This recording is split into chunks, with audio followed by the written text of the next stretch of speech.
दोस्तों यहाँ पर मैं आप लोगों को टॉप 5 करंट अफेयर्स बताऊंगा और ये आप लोगों को याद करने की भी ज़रूरत नहीं पड़ेगी, सिर्फ सुन लीजिएगा और आप लोगों का काम चल जाएगा। बहुत इंपॉर्टेंट है, बिल्कुल ध्यान से सुनिएगा।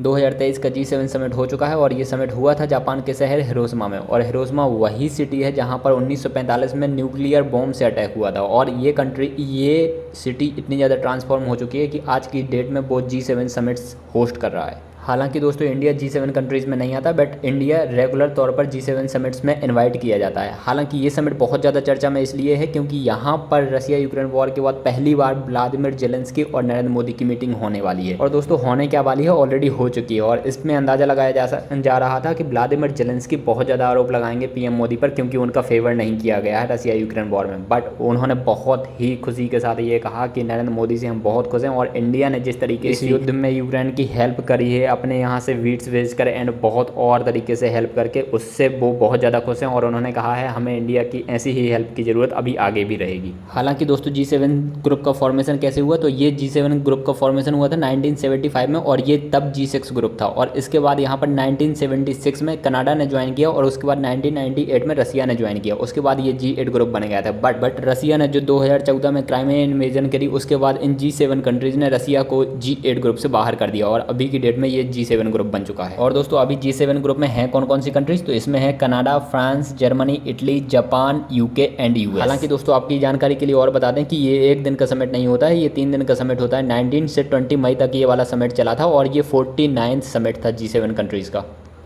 दोस्तों आप सभी को पता ही होगा कि जैसे ही रसिया यूक्रेन वॉर स्टार्ट हुई थी तब दुनिया में कितना ज़्यादा पैनिक मचा हुआ था और उस समय दुनिया रसिया से कितना ज़्यादा डरती थी। और उसी समय जो बाइडन ने जेलेंस्की से क्लियर कहा था कि आप जल्दी से जल्दी यूक्रेन छोड़ करके भाग जाइए, बट उन्होंने अपना रेजिस्टेंस दिखाया और अभी तक वो यूक्रेन की तरफ से फाइट कर रहे हैं। और दोस्तों जो बाइडन ने यूक्रेन का यही जज्बा देखते हुए उनको F-16 ऑफर कर दिया। उन्होंने कहा है कि हम यूक्रेन की प्रॉपर तरीके से एयरफोर्स बनवा देंगे और उनकी आर्मी में जो भी कमियाँ हैं हम उनको फुलफिल कराने की कोशिश करेंगे।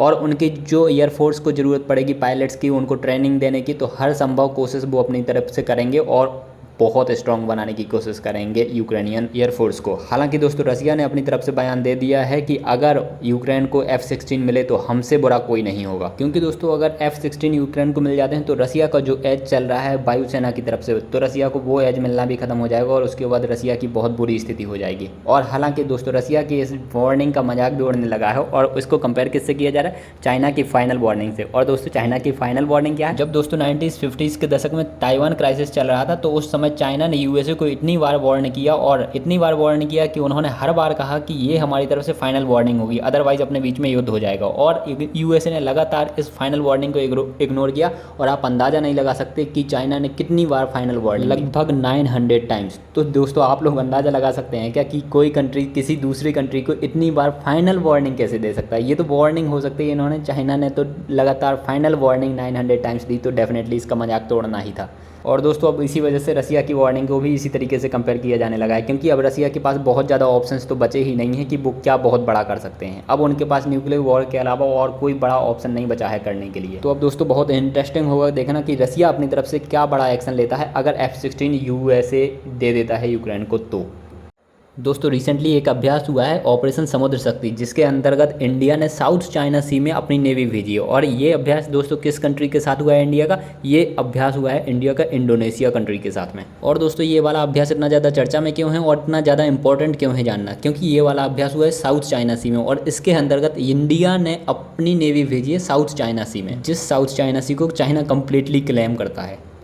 दोस्तों रिसेंटली आरबीआई ने जो नोटिफिकेशन निकाला उसकी वजह से पूरे भारत में यही लगने लग रहा है कि अब 2000 के नोट बैन हो चुके हैं। बट प्रॉपर नोटिफिकेशन ने आरबीआई ने इस तरीके से कहा है और उन्होंने बैंक को एडवाइस देते हुए कहा है कि अगर अब आपके यहाँ पे कोई भी इंडिविजुअल पैसे निकालने आता है तो अब आप उनको 2000 के नोट्स नहीं देंगे। और इवन अगर कोई इंडिविजुअल एटीएम से भी पैसे निकालता है तो भी आप उनको 2000 के नोट्स नहीं देंगे। और उन्होंने क्लियरली ये भी कहा है कि 2000 के नोट अभी लीगल टेंडर रहने वाले हैं और 30 सितंबर 2023 के पहले पहले अपने पास अगर कोई भी 2000 के नोट्स हों आप लोगों के पास तो आप उनको चेंज करा सकते हैं बैंक्स में जाकर के। और बैंक्स में जाकर के एक बार में कितने नोट चेंज करा सकते हैं, मैक्सिमम 10। और साथ ही साथ आरबीआई ने ये भी अनुमान लगा लिया था कि इसकी वजह से बैंक्स पे बहुत ज़्यादा प्रेशर बन सकता है। तो आरबीआई ने ये भी कहा है कि 19 आरबीआई के जो रीजनल ऑफिस हैं आप वहाँ पर जाकर के भी अपने 2000 के नोट चेंज करा सकते हैं।